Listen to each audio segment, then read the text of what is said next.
ভাই দাঁড়ান। السلام عليكم ورحمة الله وبركاته. إن الحمد لله نحمده ونستعينه ونستغفره ونعوذ بالله من شرور أنفسنا ومن سيئات أعمالنا. من يهده الله فلا مضل له ومن يضلل فلا هادي له. وأشهد أن لا إله إلا الله وحده لا شريك له وأشهد أن محمدا عبده ورسوله. أما بعد فإن خير الحديث كتاب الله وخير الهدي هدي محمد صلى الله عليه وسلم وشر الأمور محدثاتها وكل محدثة بدعة وكل بدعة ضلالة وكل ضلالة في النار. أعوذ بالله السميع العليم من الشيطان الرجيم من همزه ونفخه ونفسه. يا أيها الناس اتقوا ربكم الذي خلقكم من نفس واحدة وخلق منها زوجها وبث منهما رجالا كثيرا ونساء واتقوا الله الذي تساءلون به والأرحام إن الله كان عليكم رقيبا. يا أيها الذين آمنوا اتقوا الله وقولوا قولا سديدا يصلح لكم أعمالكم يغفر لكم ذنوبكم ومن يطع الله ورسوله فقد فاز فوزا عظيما. قال رب اشرح لي صدري ويسر لي أمري واحلل عقدة من لساني يفقهوا قولي. ربي زدني علما وزدني فهما. সমস্ত প্রশংসা সেই মহান সত্তা আল্লাহ সুবহানাহু ওয়া তাআলার জন্য, যিনি আমাদের সৃষ্টি করেছেন।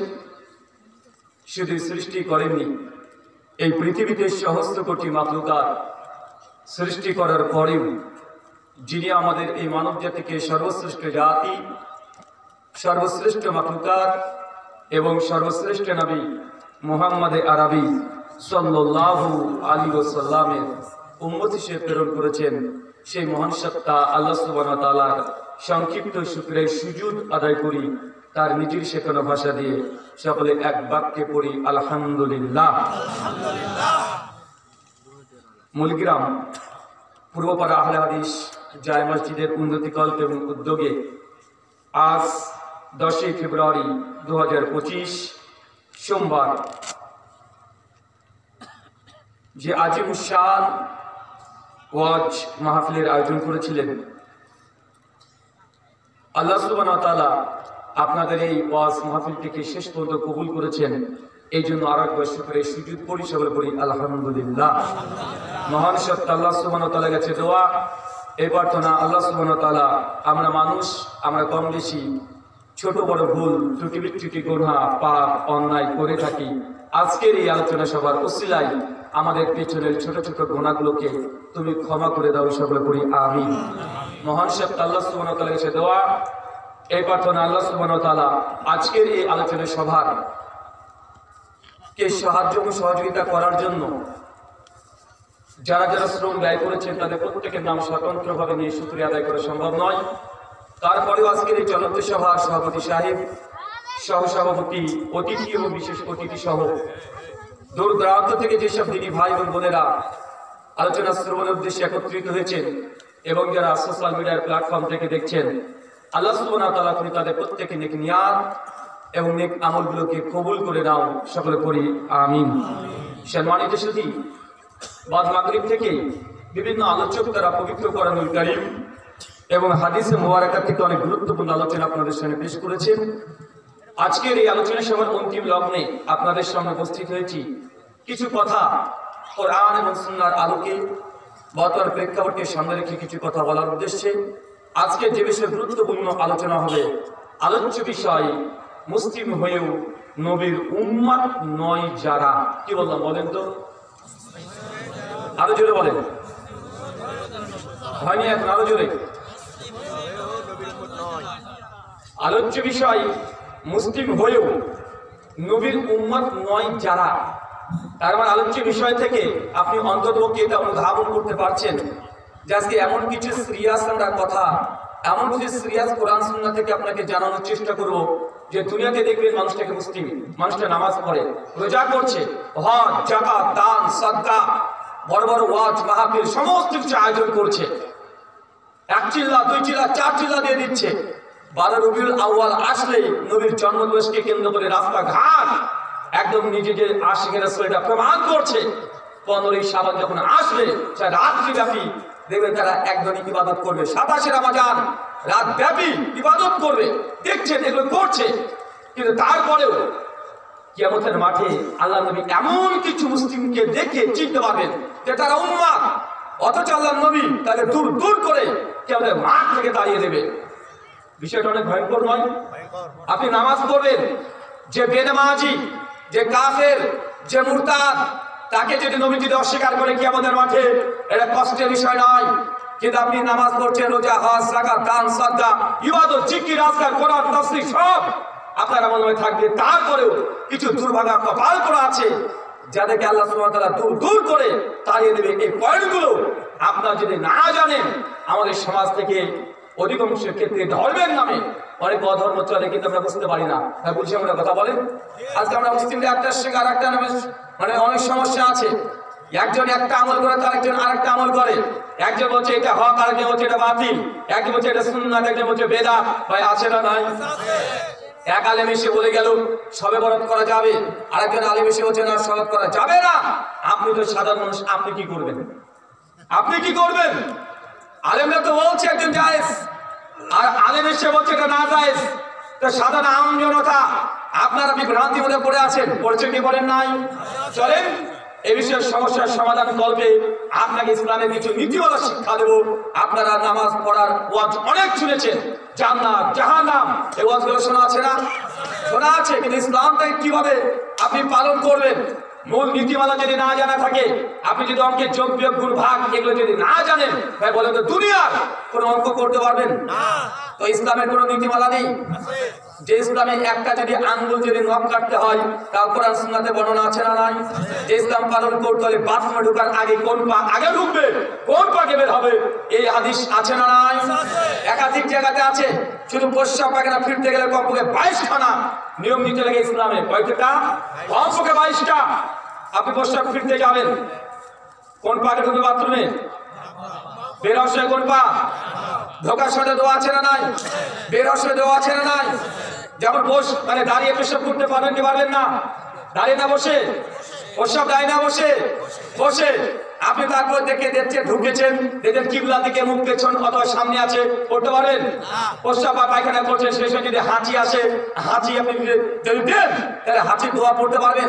কেউ আপনি প্রস্রাব পায়খানা ফিরছেন, কেউ যদি সালাম দিয়ে দেয় আপনি তার উত্তর দিতে পারবেন? পারবেন না। পবিত্র কোরআন মাজিদ পায়খানা বসে যদি জিহ্বা না নড়ে গুনগুন গুনগুন করে পড়তে পারবেন? কথা বলেন। আপনাকে শুধু প্রস্রাব পায়খানা করার জন্যই ইসলামের সুন্নাত কমপক্ষে 22খানা আছে, অলরেডি 12টা বলে দিয়েছি আপনাকে। যদি প্রস্রাব পায়খানা ফেরার জন্য এতগুলো নিয়ম নীতি লাগে, যদি প্রস্রাব পায়খানা ফেরার জন্য আপনার এত নিয়ম নীতি লাগে, ইসলামে ইবাদত করবেন, আমল করবেন নিজের মর্জি মতো, কখনই নয়। আমরা আমাদের অন্তরের মধ্যে একটা চাহিদা, আমরা মনে করি যে না, ইবাদত নিজের ইচ্ছে মতো করা যায়, ভালো কাজ বেশি করলে ক্ষতি কি? কোরআনে নেই, হাদিসে নেই, তো কি হয়েছে? আমি তো করছি, নামাজই তো পড়েছি। আমরা বলি কি বলি না?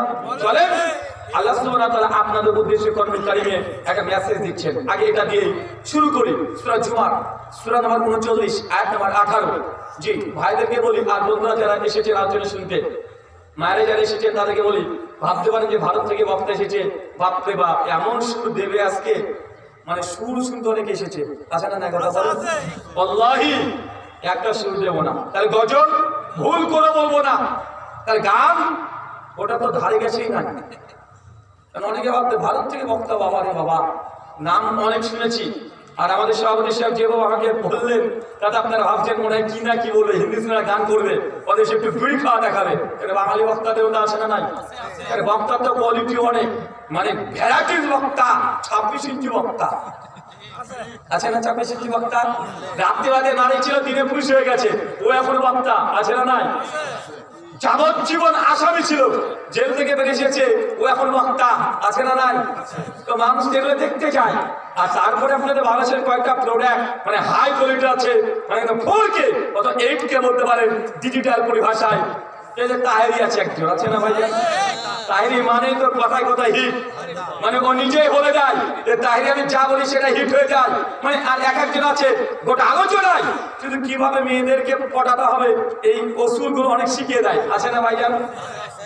রাজ্যের একজন আছে না, মানে বক্তা তো অনেকগুলো কোয়ালিটি এখন অনেক আছে, আমি নাম বলছি না, নাম নিতে চাই না, কিন্তু এগুলো বক্তা আছে না সমাজে? তার মানে বক্তারও যেমন কোয়ালিটি আছে, শ্রোতারও কোয়ালিটি আছে। তো আমার একটা নির্দিষ্ট কোয়ালিটি আছে। সব ফুলের সুগন্ধি সেম হয় না, হয়। একই মাটিতে আপনি পাশাপাশি গাছ পুঁতে দিবেন, একটা যদি গোলাপ ফুল পুঁতে দেন, পাশে যদি জবা পুঁতে দেন, তো ভাই একই মাটির রস খেয়ে বড় হবে, দুটো ফুল হবে, ফুলই বলবেন, তবে গন্ধ আলাদা আছে না নাই?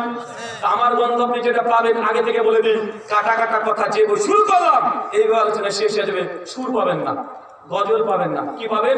কোরআনুল কারীম একদম আয়াত নাম্বার ধরে ধরে কত নম্বর আয়াত কত নম্বর পৃষ্ঠাতে সেগুলো বলে দেব। আল্লাহ নবী যদি হাদিস বলি কত নম্বর হাদিস কোন গ্রন্থে আছে এটা বলে দেব। আর আমার আলোচনা শেষে একদম কমপক্ষে 30 মিনিট সময় দেওয়া হবে যে আমি যে কথাগুলো বলবো আমার কথাগুলো ভুল ধরার জন্য। আপনারা সবাই খাতাগুলো নিয়ে বসে থাকেন, বুঝতে হলে না মনে হয়, বা আমি ভুল করতে পারি কি পারি না? পারি না আমি? আমাদের মধ্যে একটা ভুল ধারণাই আছে, হুজুর মানে বাপরে বাপ, হুজুরের ভুল হয় না, মানে হুজুর বলেছে।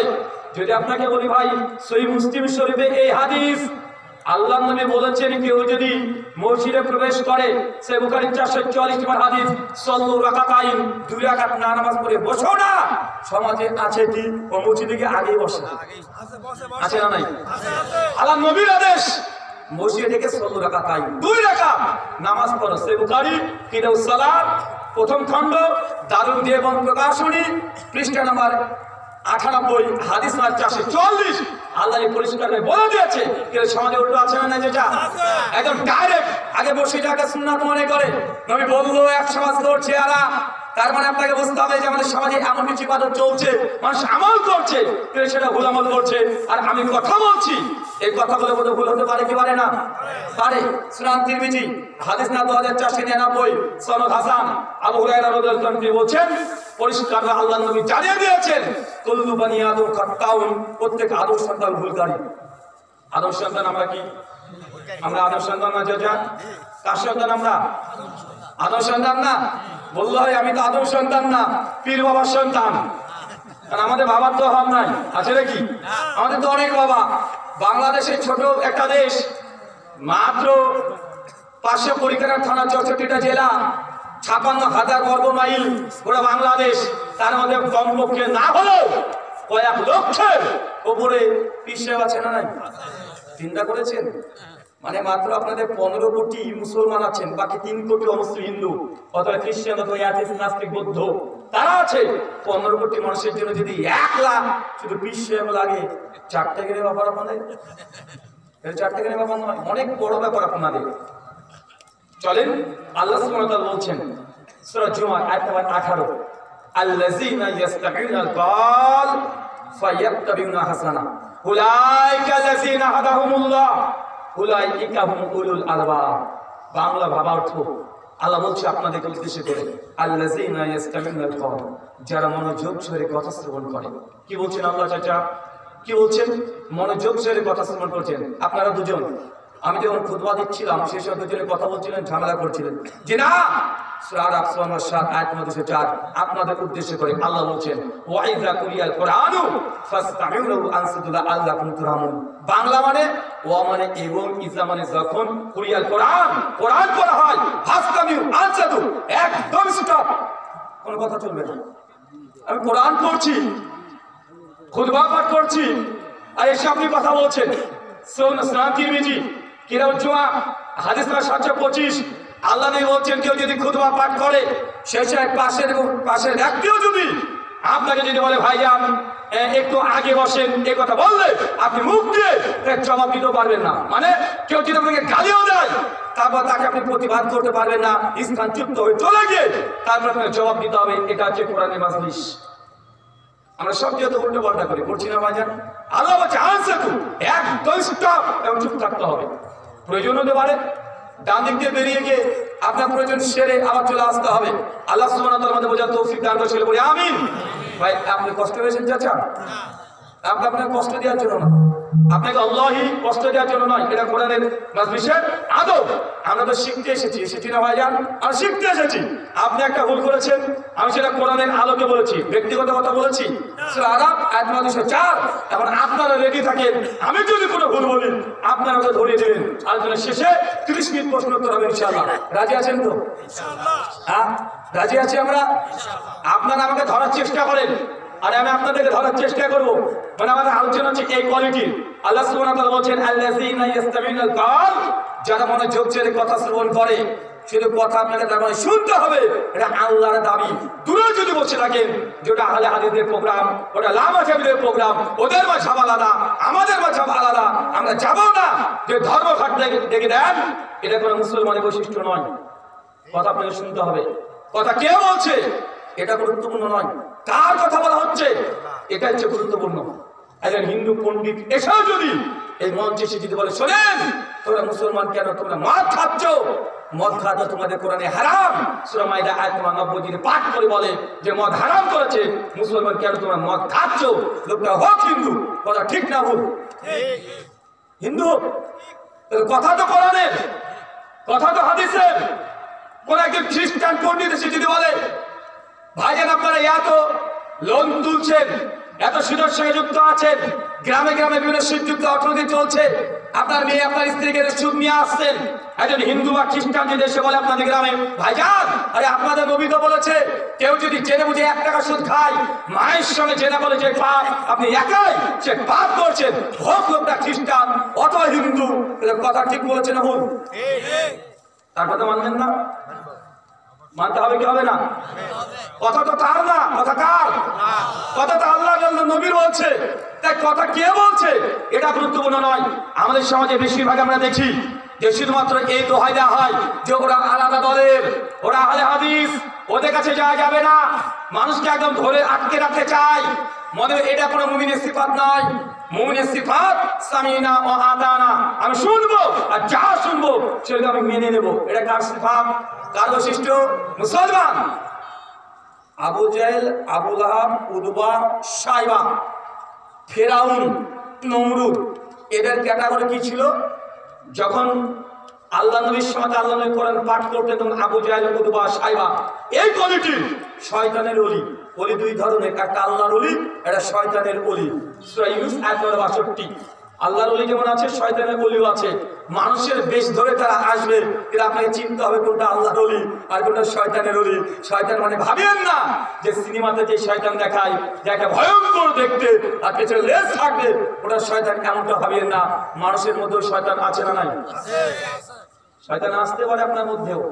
আপনার কাছে এসে কেন আল্লাহ নবী বলছেন, সে মুসলিম কিতাবুল ফিতান হাদিস না 2365, আল্লাহ নবী বলছেন কিয়ামত ততক্ষণ হবে না যতক্ষণ আমার উম্মতের মধ্যে থেকে 30 জন ভণ্ড নবী না আসে। দেখেন, নবী হবে আবার ভণ্ড। চাচা নবী কি ভণ্ড হতে পারে? কিন্তু আল্লাহ নবী বলছে ভণ্ড নবী আসবে, মানে আসে সে নবী না, কিন্তু মানুষ নবী দাবি করবে। এরকম আছে না নাই? তার মানে আল্লাহর ওলি সত্যি দুনিয়াতে আছে, কিন্তু অনেক মানুষ দাবি করবে আমি আল্লাহর ওলি, কিন্তু আপনি তাকে ওলি ভেবে যদি ভাবেন যে সে সত্যি ওলি, তাহলে আপনি বিপদগামী হবেন। কথা বুঝতে পারছেন? তারপরে আমরা বুঝতে পারলাম এতক্ষণ আলোচনা থেকে আল্লাহ বলছেন আল্লাযীনা ইয়াসতামিউনাল কাওল, যারা মনোযোগ দিয়ে কথা শ্রবণ করে। মানে আপনার কথা বুঝতে, কথা শুনতে হবে। আর শুনে বক্তব্য সব কথা মানা যাবে না। কথা বুঝতে পারলেন? দ্বিতীয় কথা কি বলেন তো? শুনে সব কথা মানা যাবে বক্তা? হ্যাঁ, আল্লাহ শর্ত দিচ্ছে, দেখেন আপনি যে শ্রোতা, আপনার কিছু কোয়ালিটি থাকতে হবে। একটা স্কুলে যদি আপনি ভর্তি হন, এখন স্কুলে যে কোনো স্কুলে আপনি ভর্তি হতে পারবেন না, আপনার কোয়ালিটি দেখবে। কথা বলেন? তাই আপনি যদি ইসলামটাকে মানতে চান, আপনি যদি শ্রোতা হতে চান, শ্রোতা হওয়ার কিছু কোয়ালিটি আছে। এই কোয়ালিটি যদি না থাকে তাহলে আপনি শ্রোতা হইলে আপনি, তার জন্য আল্লাহ প্রথমে বলল প্রথমে শোনো, তবে শুনে সব কথা মানবে না। কোনটা মানবে? বক্তা যে যে কথা বলেছে সবচেয়ে ভালো ভালো কথাগুলোকে মানবে। আরবি শব্দ আহাসানা, একদম উত্তম কথাগুলো মানবে। এমন প্রশ্ন, উত্তম কোনটা? প্রশ্ন আছে না নাই? বক্তা আমি যে কথাগুলো ব্যাখ্যা করছি উত্তম কথা না, কাজী নজরুল ইসলাম যদি কোনো কথা বলে সেটা উত্তম না। উত্তম কথা কোনটা? আল্লাহ নবী বলে দিচ্ছেন। সহিহ মুসলিম হাদিস নাম্বার 850, কিতাবুস সালাহ, ফাইন্না খায়রাল হাদিস কিতাবুল্লাহ। সবচাইতে এই দুনিয়াতে শ্রেষ্ঠ কথা আল্লাহর কথা। কার কথা? আল্লাহ। আল্লাহকে সে কানে কানে বলে যাবে না, না আমাদেরকে দিয়ে দিয়েছে, দিয়েছে না? কোরআনের কথা আপনার যদি বিরুদ্ধে যায় তারপরে এই কথাটা উত্তম কথা। খায়রাল হাদিস হাদিস মুহাম্মদ সাল্লাল্লাহু আলাইহি ওয়াসাল্লাম। এরপর দুনিয়াতে সবচাইতে উত্তম কথা কার কথা? মুহাম্মদ সাল্লাল্লাহু আলাইহি ওয়াসাল্লামের কথা। আপনার বিরুদ্ধে যা, আপনার বাপের মায়ের, ওরা সমাজের, ওরা দেশের যদি বিরুদ্ধে চলে যায় তারপরেও সেই কথাটা উত্তম কথা। মানতে রাজি আছি তো আমরা ইনশাআল্লাহ? মানেন তো ইনশাআল্লাহ? আপনাকে অলরেডি একটা সুন্নাত শিখিয়ে দেওয়া হয়ে গেছে। মসজিদে ঢুকে পথে বসে যাবে না, মসজিদে থেকে আগে 2 রাকাত নামাজ পড়তে হবে, তারপর আপনাকে বসতে হবে। কথা বুঝতে পারছেন আমার? মসজিদ আগে ঢুকে তারপরে আগে বসবেন না, আগে 2 রাকাত নামাজ তারপরে বসবেন। হুজুর আযান করছে কি করব? আযানের সময় যদি মসজিদে ঢোকেন সেই সময় নামাজ পড়া দরকার নেই, দাঁড়িয়ে থাকেন তবু বসবেন না। আযান শেষ, আযানের জবাব দিলেন, সঙ্গে সঙ্গে নামাজে দাঁড়িয়ে যাবেন, তারপরে বসবেন। কথা বুঝতে পারলেন আমার? হুজুর মাগরিবের সময় আমাদের এলাকায় আযান হয় কিন্তু নামাজের তো সময় দেয় না, সেই সময় কি করব? সেই সময় যদি সময় না দেয় পড়ার দরকার নেই। সহিহ বুখারীর হাদিস, আল্লাহ নবী বলেছেন প্রত্যেক আযান আর ইকামতের মধ্যে 2 রাকাত কমপক্ষে নফল নামাজ আছে। কয় রাকাত? সুন্নাত যেগুলো আছে তা আছে, সুন্নাত যা আছে আছে। 2 রাকাত আগে নামাজ পড়ে তাহলে আমাদেরকে বসতে হবে। ইনশাআল্লাহ করবো তো? জি। তারপরে আমরা একটা অলরেডি আল্লাহ নবীর সুন্নাত শুনে নিয়েছি। আলোচ্য বিষয় মুসলিম হয়েও নবীর উম্মত নয় যারা। আপনি কি চেনেন আমাদের নবীকে? নবীর নাম কি? আজকে একটা ভিডিও দেখছিলাম বাংলাদেশে, এরকমই ওয়াজ ময়দান, হুজুর বসে আছে, পাশে একজন অতিথি বক্তব্য দিতে উঠেছে, বক্তব্য দিতে উঠে এখন বলছে আমাদের নবী কি যেন নাম, মানে কয়েক মিনিট ধরে নাম বলতে পারবে না। এটা যে উম্মত, এটা কে? এটা নবীর উম্মত, নবীর নাম বলতে পারবে না। মুসলমান 90% মুসলিম রাষ্ট্র। জিজ্ঞাসা করেন পীরের নাম, 10টা পীরের নাম বলে দেবে, আছে না নাই? নবীর নাম জানে না। আপনাকে এখানে আমি প্রশ্ন করতে চাই, আচ্ছা বলেন তো কোরআন মাজিদে টোটাল কতজন নবীর নাম আছে? আপনার আলিম মানুষ কেন বলছেন কতজন? 15টা নবীর নাম বলতে হবে। কে পারবেন? শ্বাস করে দাঁড়ান, দাঁড়ান, 300 টাকা দেবেন। 15 জন নবীর নাম বলতে হবে। 25 জন তো বলিনি রে ভাই, 25,027, কিন্তু 25 জনের মধ্যে মাত্র বলে 60%, মানে 50%, 60%। কে পারবেন? 300 টাকা বলেন। এই আলিম আমার দাঁড়ান না জানেন, দেখে ও একটা সূরা আনামের মানে আয়াতটা পড়তে শুরু করেছে 82 থেকে 88, ওখানে 18 জন নবীর কথা বলা হয়েছে। এই তুমি আলেম, রব তোকে দেওয়া যাবে না, কারণ কোরআন মাজিদে এক আয়াতে 17 থেকে 18 জন নবীর নাম বলা আছে। আমি মসজিদে হাফেজ ভাই বলে দেবে না, তা ওকে তো বলা যাবে না। আম জনতা যারা আছে বলেন, 1 ঘন্টা আলোচনা শুনে 300 টাকা কামাই করে যান। মাত্র 15 জন, মানে 27 জন নবীর মধ্যে 15 জন নবীর নাম বলেছি। বলেন চাচা বয়স 60 হয়ে গেছে, আমার চেয়ে আপনি বেশি ওয়াজ শুনেছেন, শুনেছেন না?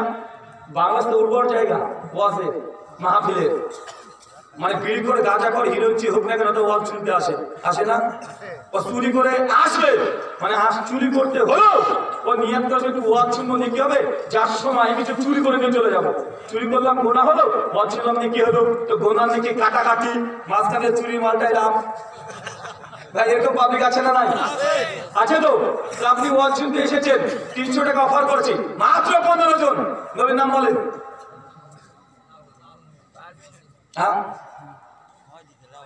আর 300 টাকা কম মনে করলেন। দেখেন উম্মত, দেখেন এত বড় উম্মত। কোন উম্মত আপনি?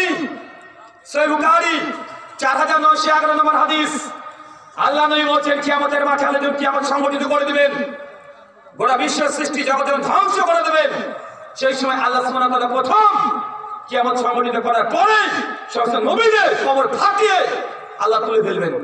আমাদের নবী বলছেন সর্বপ্রথম যার কবর ঠেকে উঠবে তিনি আমি নবী মুহাম্মদ সাল্লাল্লাহু আলাইহি ওয়াসাল্লাম। কোন নবী? কথা বলেন। আমাদের নবী সর্বশেষ নবী। তিনি বলছেন যে দুনিয়াতে সর্বশেষ আমাকে পাঠানো হয়েছে, অথচ আল্লাহ সুবহানাহু ওয়া তাআলা কিয়ামতের মাঠে আমাকে প্রথম তুলবেন। কত মর্যাদা রেখেছেন। আপনি আমরা চিনতে পারেননি আপনার নবীকে, এখন নবীকে চিনতে পারেন নাই। আমাদের নবী বলছেন যখন আমরা উঠবো, যখন জ্ঞান ফিরবে তাকে দেবো কিয়ামতের মাঠ।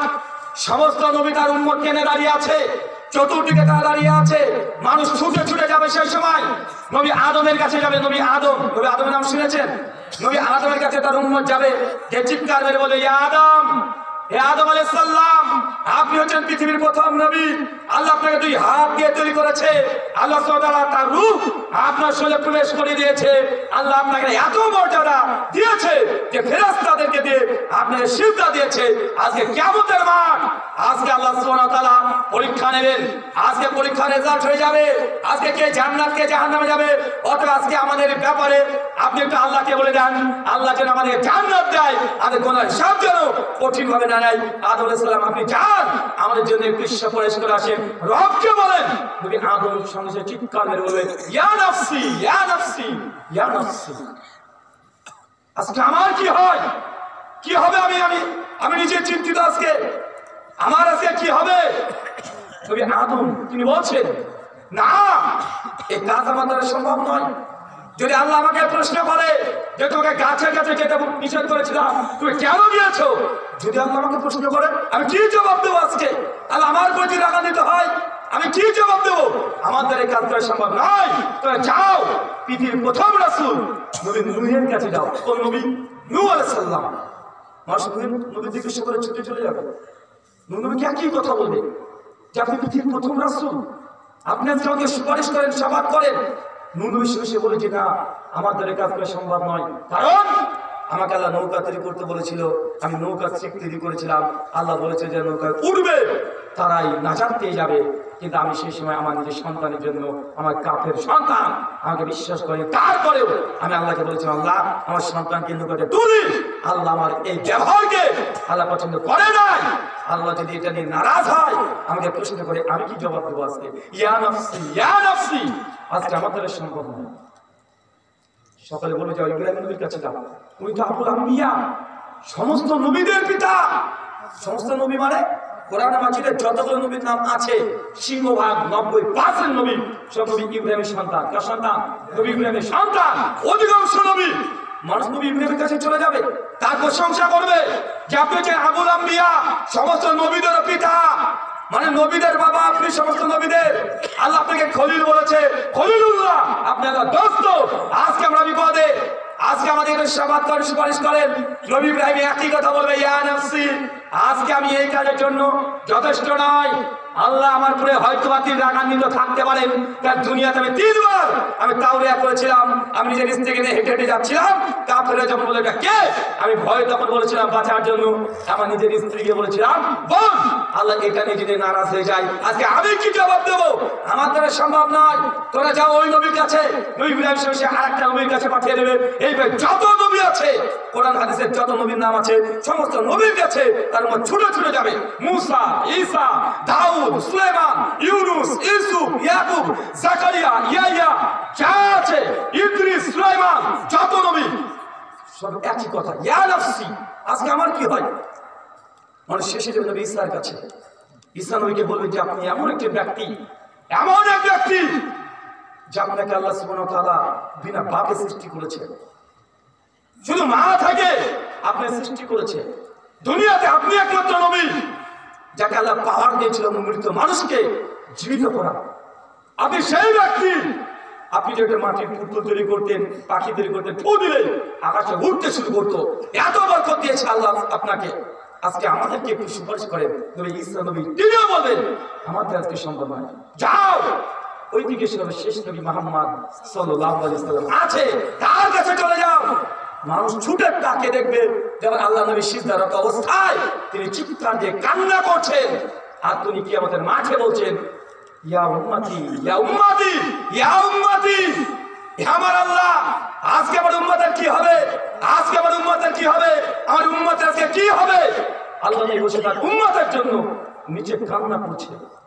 পার্থক্য দেখেছেন চাচা? সমস্ত নবীরা কি বলেছে উম্মতকে? ইয়া নাফসি, না আমাদের সম্ভব নয়, আমি পারবো না, ওজন পেশ করবে যে আল্লাহ আমার করে আসান্বিত। কিন্তু আল্লাহ নবী মুহাম্মদ সাল্লাল্লাহু আলাইহি ওয়াসাল্লাম তার জীবনের সাথে কোনো ভুল ত্রুটি আল্লাহ কিচ্ছু রাখেন নাই। সূরা ফাতিহা আয়াত 2 কথা বুঝতে পারলেন না মনে হয়? যা ছিল আল্লাহ আগের পরে সব আল্লাহ ক্ষমা করে দিয়েছেন দুনিয়াতে থাকতেই। এটা আল্লাহ নবীর মর্যাদা। আমরা সেই নবীর উম্মত, যে নবী উম্মতের জন্য কিয়ামতের মাঠে কান্না করবেন, ইয়া উম্মত বলে চিৎকার মারবেন। মুসা, দাউদ, সুলাইমান, ইউনুস, ইউসুফ, ঈসা, মুসা যা আছে নিজেদের উম্মতের সঙ্গে তাৎক্ষণিক সম্পর্ক ছিন্ন করবে। যদিও পরে আবার শাফাত করবে নবীগুলো, প্রথমে করার সাহস পাবে না। যখন আল্লাহ নবী প্রথম শাফাত করতে শুরু করবে, আল্লাহ যখন অনুমতি দেবে, তারপর একটা একটা করে নবী আসবে আর তার উম্মতের জন্য সুপারিশ করবে। এটা প্রথমে করতে পারবে না। আপনি সেই নবীর উম্মত, আপনি চিনেন আপনি নিজেকে? আপনি পীরের পা ধরে আপনি চুমু খাচ্ছেন, এই উম্মতগুলো পীরের পা ধরে চুম্বন খায়, আছে না? কথা বলেন। আরে নবী আপনাকে বাঁচাবে, চিন্তা করে দেখছেন না? আদম নবী, ঈসা, মুসা সবাই কিয়ামতের মাঠে লুটিয়ে পড়ে আছে, তাদের জন্য এখানে সহযোগিতার মধ্যে করবেন। আর আপনি ভাবছেন যে আপনার বিশ্বে আপনার জান্নাতে নিয়ে চলে যাবে। মানে কত বড় বেঈমান আপনি দেখেছেন? আপনি যে নবীকে ছেড়ে দিয়ে নবীর কোথাকার একটা আদনা, মানে আদনাসা, মানে খুবই নগণ্য একটা বান্দাকে আপনি ধরেছেন। ও নিজেই জানে না জান্নাত যাবে না জাহান্নাম যাবে, বা জানে? কথা বলেন। আপনি যদি ধরতেন আবু বকর কি, ওমর কে, ওসমান, আলী রাদিয়াল্লাহু আনহু, এদেরকে যদি ধরতেন, তাও তো মানা যেত এরা নবীর সাহাবী, যাদের করে জান্নাতের সার্টিফিকেট দিয়ে দিয়েছে। আপনি যাকে আপনি পীর মনে করছেন, ওলি মনে করছেন, সে যে আসলে আল্লাহর ওলি, এই যে প্রমাণ আছে। আপনি কার পেছনে ছুটছেন? গ্যারান্টেড মাল ছেড়ে দিয়ে আপনি চাইনিজ কোম্পানির পেছনে ঘুরছেন। চায়না মাল বুঝেন না চাচা? ধাপি গ্যারান্টি। একজন সে বলছে, তুমি জানো পীর ধরা পড়ো, পীরকে না ধরলে জান্নাতে যাওয়া যাবে না। আজ কোন পীর ধরবো? উনি যখন বাংলাদেশে পীরের নাম বলছে, নাম বলবো? রাগ করবেন? বলছে হাত কানে পীর, যেমন কোন পীর না, চর মনে পীর সাহেবকে ধরতে হবে। আমি তখন বললাম যে হাত কানে পীর, চর মনে পীর সাহেব, আচ্ছা ধরেই নিলাম। বলছে পীর না ধরলে কে জান্নাত যাবে না। আচ্ছা ঠিক আছে, জান্নাত যাবে না, মেনে নিলাম 1 মিনিটের জন্য। তো তোমার পীর সাহেবকে যদি না ধরি জান্নাত যাবে না, আর হাক্কানি পীরকে চরমনে পীর সাহেব। তো ভাই আমি তো বাংলাদেশি না, আমি তো ইন্ডিয়ান, তোমার চরমনেকে ইন্ডিয়াকে চিনেই না। চাচা আমেরিকাতে মুসলমান আছে না নাই? ইউকে, ইউরোপ কান্ট্রিগুলোতে, চীন, নেপাল, ভুটান, এগুলোতে, সৌদি, কুয়েত, কাতার, বাহরাইন, তোমার বিশ্বে ঠিক মতো আরবিও পড়তে পারে না। তো কুয়েত, দুবাই, কাতার, এরা নাম জানে তোমার পীর সাহেবের? কথা বলেন। নাম জানে? চর্ম নয়, চ, মানে প্রথম বাংলা তথ্য কি লাগে? চ। আরে সৌদি, দুবাই, কুয়েত, কাতার, বাহরাইন, মিডল ইস্ট, ইউরোপ কান্ট্রিগুলো, এইসব বিশেষ করে মিডল ইস্টে, সৌদি, কুয়েত, কাতার, বাহরাইনে ভাষা কি? আরবি। তো চর্ম নয়, তো চর্ম লিখতে হলে চ অক্ষর লাগে। আরবি বর্ণের মধ্যে চ অক্ষর আছে? আছে। কথা বলেন। তো আপনার পীরকে তো চিনেই না, আপনি বলেন হাক্কানি পীর। তা জান্নাতটা আপনার বাপের নাকি? শুধু বাংলাদেশের জান্নাত যাবেন? আমি ইন্ডিয়াতে জন্মেছি, আমি তো চর্মলেখা পাই না, কেউ পায় না। বাংলাদেশে মুসলমান কত আছেন? মাত্র 15 কোটি। যদি সংখ্যা গরিষ্ঠ, ইন্ডিয়াতে মুসলমান আছে 37 কোটি। কত কোটি? 140 কোটি টোটাল মানুষ।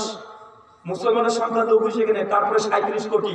তো তুমি বাংলাদেশের জন্য একটা হাক্কানি পীর সাহেবকে সিল মেরে দিলে, 37 কোটি মুসলমান ভারতে কি করবে? পাসপোর্ট করে এসে তোমাকে মানে বাইক করতে আসবে নাকি? তুমি যাই বলো, তুমি তো ভাবতে চরমনে বিশ্বের বিরুদ্ধে বললাম কি না? চরমনাই হোক, এনাকপুরি, জোনপুরি, রাজারবাগি, ফুলতলি, দেওয়ানবাগি, আটদশি, সারসিনা, মাছ ভান্ডারি, বাংলাদেশে আছে না নাই? তোমার পীর সাহেব এতগুলো আছে, কিন্তু সবগুলো made in Bangladesh. Made in কি? একটা ইন্ডিয়াতে চেনে না। তোমার এই পীরের যতগুলো বায়াত তোমরা করাচ্ছ, একটাও চীনে চলে যাও, ওটা ভাষায় বুঝে না, চুমচান চুমচান করবে। তুমি তোমার পীর এত বড় বুজুর্গ, আমি এখানে দুটো ভাষা বলবো, একটা তেলুগু ভাষা বলবো আর একটা হিব্রু ভাষা বলবো।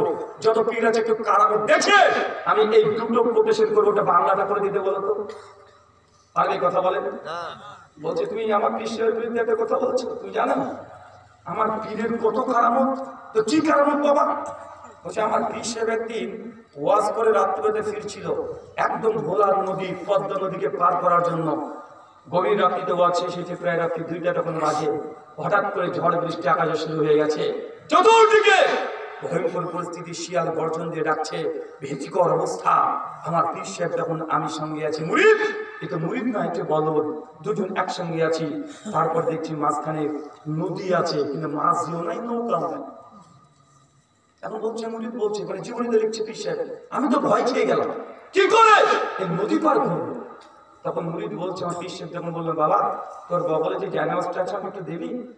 আমি বগল থেকে বের করে জায়নামাজটা দিয়ে দিলাম। পীর সাহেব এইভাবে পেতে দিল, আমাকে বললো তুই একটু চোখটা বন্ধ কর আর তুই আমার নাম ধরে জিকির কর। উনি পেতে দিয়ে পীর সাহেবের নাম জিকির করছে। পীর সাহেব ও দুজন একসঙ্গে জায়নামাজে উঠেছে, চোখ বন্ধ করেছে, একদম জায়নামাজ সহ পীর আপনার মুরিদ মানে বলো দুজন কিনে উঠতে উঠতে উঠতে উঠতে উঠতে নদী পার, মানে একদম মালিক হয়ে গেল। বুঝতে হবে না মনে হয় ভাই, এরকম আছে না? কথা বলেন, পীরের নাম বলবো নাকি? ওর বক্তা বলেছে নাম বলে দেবো নাকি? এরা বেগুনের চিকিৎসা নেন নাই? পীরের নামে বেগুন জিকির করছিল, বাঘ এসে প্রণাম করছিল, শোনেন নাই? কারা? জাস্ট নাম বললাম না, তখন বলবেন যে আপনি ভারত থেকে এসে ফিতনা পাকাচ্ছেন। নাম বললাম না, আপনার শুনেছেন। এখন ইউটিউবে লিখেন, এখন মানুষকে ধুলো দিয়ে বক্তব্য দেওয়ার যুগ নাই। এখন ইউটিউব দামাত বার্গাতে মালিয়া আছে, আর ফেসবুক হাফেজাহুল্লাহ, একটু যদি ঘাটাঘাটি করে সব পেয়ে যাবেন, কি যাবে না? সব পাবেন। এখন মানুষকে ধোকা দেওয়ার বক্তব্য নাই। আমি তখন মনে মনে ভাবি, এরকম যদি তোমার পীরের এতই যদি কারামত হয়, উঠতে উঠতে আলিফুল স্টাইলে চলে যায়। মানে আগেকার পীরদের যত জীবনী পড়বেন, খাজা মওদুদের জীবনী, খাজা মওদুদের চিশতির বলে জীবনী পড়েন, তার জীবনী তো আছে। পীর সাহেব থেকে একবার উড়ে চলে গেছিল, আব্দুল কাদের জিলানী বললাম দুনিয়া তো তালে মিলে কিছু মুজিজা বর্ণনা করেছে কারামত, উনিও নাকি একবার উড়ে উড়ে চলে গেছিল। মানে আগেকার পীর মানে শুধু আকাশে উঠতে পারত। কথা বুঝতে পারলেন না? কেন বলেন তো? পীর মানে আকাশে উঠতে হবে। এখনো তো মানুষের কয়েক লাখ পীর আছে, এটা উড়ে দেখা, এখন উড়ে দেখা কেউ পারে না রে ভাই। আমি বলেছি পীর সাহেব আপনাকে উড়ে দেখাতে হবে না, আমি চাই না আপনি উড়ে দেখাতে, কিন্তু আমি এতটুকু চাই ঢাকা বিমানবন্দরে উঠবেন রাজ্যেতে আসার জন্য। যখন বিমানটা ছেড়ে দিবে 3000 কিলোমিটার উপরে যখন বিমান চলবে, ওই বিমান থেকে আপনাকে নিচে ফেলে দেবো, একটু ল্যান্ড করে দেখাটা হচ্ছে পারবে। ওনাকে উঠতে হবে না, মানে ঢাকা টু রাজ্যে গোটা উড়ে যেতে হবে না। ওকে বিমান ভাড়াটাও আমি দেবো, বিমানেও চাপো, নো টেনশন, খাওয়া দাওয়া সব দিয়ে দেবো, বিমানের গেট খুলে চলন্ত অবস্থায় ধাক্কা দিয়ে ফেলে দেবো। আর তোমাকে রাজশাহী এসে ল্যান্ড করতে হবে এয়ারপোর্টে। করে রাখি তোমার কত মানে কারামত আছে, ল্যান্ড ঠিকই করবে রাজশাহীতে না, ওপরে। কোথায় করবে? একদম ওপরে। আমি এই জন্য ভেবেছি যে দেখি মানে পীর সাহেবের আগেকার জীবনী যত পড়া যায়, আমার গাইতে মানে নাহলে 20 খানার উপরে বই আছে, কেউ যদি প্রমাণ চান প্রমাণ দিয়ে যাবো, সমস্যা নেই। মানে শুধু আকাশ উড়ার ঘটনা এত বেশি কেন? আকাশে ওড়া, আকাশে ওড়া, মানে আগে তো জাহাজটা ছিল না। কথা বুঝতে পারছেন না? তো মানুষের শখ যেটা নাই সেটা করার। ভাই অনেক মানুষের জন্য আমি একটু উঠতে পারতাম, এখন এই কারামতগুলো দেখে মানুষকে ধোকা দেয়া, অন্য কিছু না। কিন্তু এখন পারে না কেন রে ভাই? এত দূরে করার দরকার নেই, আকাশ থেকে ফেলতেও চায় না। বিশ্ব যদি আকাশেই চলে যায় তাহলে বিপদ আছে। আমি বলেছিলাম যে আমার ছেলের বয়স হয়েছে 2 বছর, এখন খত আমার মুসলমানি দিই নাই, আমার ছেলেটার খতম একটু করে দিক না, একটু কারামত দেখে রক্ত যেন না বের হয়, যা করবে করবে, রক্ত যেন বের না হয়, একটু করে দাও। কিন্তু আজ পর্যন্ত কেউই করতে পারে না। বা আছে কথা বলে, কষ্ট লাগছে, খারাপ লাগছে আপনার? ভাইজান কারামত কতদিন ছিল জানেন? যতদিন ক্যামেরাগুলো আবিষ্কার হয়েছিল না, ভিডিও ক্যামেরা, ততদিন পীরদের কারামত ছিল। এটা বাস্তব কথা। যখনই ক্যামেরা আবিষ্কার হয়ে গেছে সেদিন থেকে পীরদের কারামত যে কোথায় গায়েব হয়ে গেল কেউ আর দেখতে পায়নি। হ্যাঁ অবশ্যই এখন কারামত আছে পীরদের, কি জানেন? এখন বলে তুই জানো আমার পীর এত বড় পীর। কি বড়, কত বড় পীর? আমার পীর 32 বছর ধরে গোসল করেন। এখনকার পীরের কারামত, কথা বুঝতে পারলেন না ভাইজান? এখনকার পীরের কারামত 32 বছর গোসল করেনি, জানো? 28 বছর ধরে দাঁত না জেনি। আমার পীর সাহেব 3 দিন 10 দিন ধরে না খেয়েছিল। কথা বলেন এখন আমার বিশ্বাস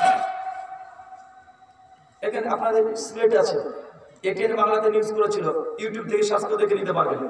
আপনাদের সিলেটে আছে ভিডি বাবা। কি বাবা? কাজ কি? কোনো মুড়িদার যদি আসে কোনো বালা মুসিবত নিয়ে উনি কিছু করে না, জাস্ট 8-10টা বিড়িকে গোল করে বেঁধে দেয়, বেঁধে কি যেন একটা পড়ে দেয়, মুড়িদকে দিয়ে দেয়, কানতে থাক। কুষ্টিয়ায় চলে যান, কুষ্টিয়ায় কি আছে? লালন শাহ। কি বাবা আছে? আকশিতে কি বাবা আছে? ওটা আছে, ওটা তো বড় বাবা। ও তো কোনো ধর্মই নাই। লালনের ধর্ম আছে নাকি? ওর তো কোনো ধর্মই নাই। লোকে বলে জাত, লোকে বলে কি জানো লালন কি জাত এই সংসারে দেখা, মানে ওর জাত কেউ নিজে এখন মতো বলতে পারি না। আমরা জাত কথা বিশ্বাস করি না, মানে শব্দটাও এটা মুসলমান শব্দ নয়, এটা হিন্দু ধর্মের শব্দ। শব্দ না ভাইজান, শব্দটাই এটা আছে ভগবত গীতায় 4th অধ্যায় 13 শ্লোক। পরিষ্কার ভাবে শ্রীকৃষ্ণ তিনি বলেছে চতুর্বর্ণ মায়া সিস্টেম গুণ কর্ম বিভাজিয়া, যে আমি ঈশ্বর, আমি মানুষের 4খানা জাত সৃষ্টি করেছি, ব্রাহ্মণ, ক্ষত্রিয়, বৈশ্য, শূদ্র।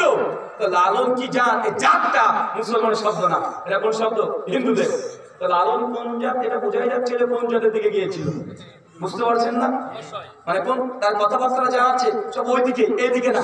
আপনি আপনারা আল্লাহর ওলি মনে করেন, আর ওইদিকে আছে দেখবেন কুষ্টিয়া থেকে ন্যাংটা বাবা, মাঝে মাঝে ন্যাংটা বাবা আছে।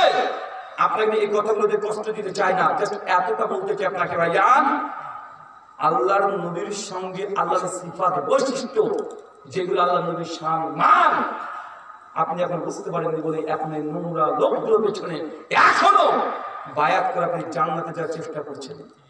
নবীকে চিনেন, নবীকে এখন জানেন না, নবী যে কি করতে পারে, আমাদের সর্বশেষ নবী যে কত পাওয়ারফুল আপনি জানেন না।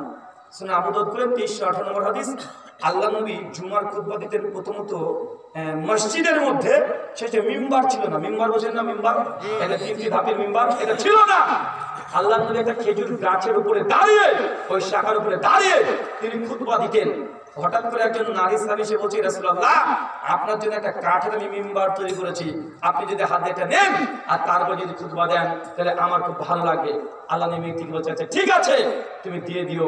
মেয়েটা যখনই এই জন্য ওই যে মিম্বার দিয়ে দিয়েছে, আল্লাহ নবী উঠে তিনি খুতবা দিতে শুরু করেছেন। আর ওই গাছ, যে গাছ এতদিন বলতে আল্লাহ নবী কি করেছেন? খুতবা দিয়েছেন। গাছ হাউ মাউ করে কাঁদছে, গাছ কাঁদতে শুরু করেছে। আল্লাহ জড়িয়ে ধরেছে গাছকে, গাছ তারপরে শান্ত হয়েছে। জড় পদার্থ নবীকে চেনে, নবীকে জানে, কিন্তু আপনি নবীকে ভালোবাসি বলে নবী সুন্নাত পালন না করে মূলত আপনারা পীরের সুন্নাত পালন করেন। বলেন নবী, কিন্তু কাম কাটটা করেন পীর সাহেবের। বলেন নবীকে মানি, কেউ জিকির কার তরিকা করেন, কার তরিকায় আমার বুঝতে পারেন। চলেন সে বুখারী 2252 নম্বর হাদিস। আল্লাহ বলছেন কিয়ামতের মাঠে আমি সর্বপ্রথম হাউজে কাউসারের কাছে চলে যাব, আমার হাতে হাউজে কাউসারের পানি থাকবে, উম্মত আমার আসবে, আর আমি হাউজে কাউসারের পানি সমস্ত উম্মতকে দিতে শুরু করব। আর একবার যে হাউজে কাউসারের পানি পান করবে তার জিন্দেগিতে আর কখনো সে তৃষ্ণার্ত হবে না, তার পিপাসা লাগবে না। সুবহানাল্লাহ। কিয়ামতের মাঠ, মাথার কাছে সূর্য নেমে আসবে, এত দাম।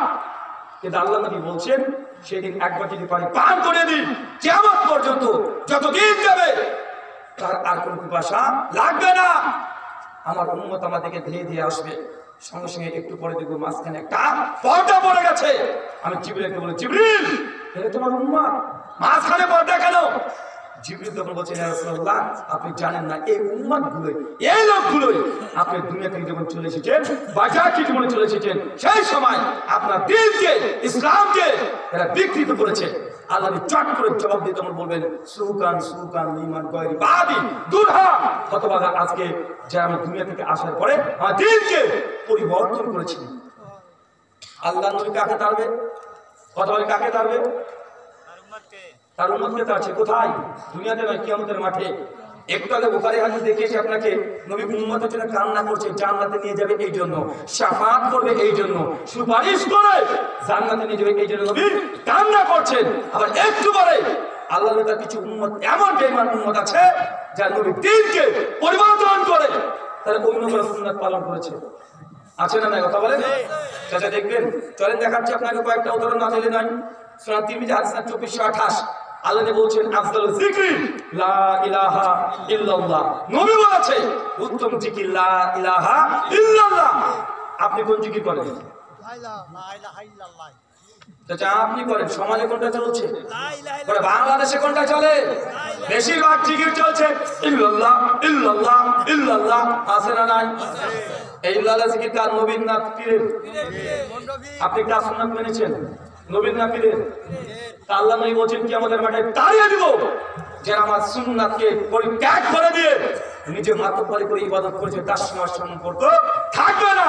যে পীরের সুন্নাত পালন করেছে, যাও তোর পীর বাদকে বলে জান্নাতে নিয়ে যেতে। নবী ত্যাগ করে দিল আপনাকে, নবী ছেড়ে দিল আপনাকে, তাড়িয়ে দেবে। চলেন আরেকটা আপনাকে দেখাই। আর এক সপ্তাহ পরে কি মাস আসছে? সরি, কি কয় তারিখ আসবে?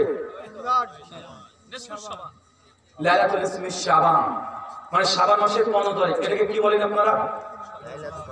শবে বারাত। শব্দটা আরবি নয়, শব্দটা ফারসি আর আরবি মিক্সড করা।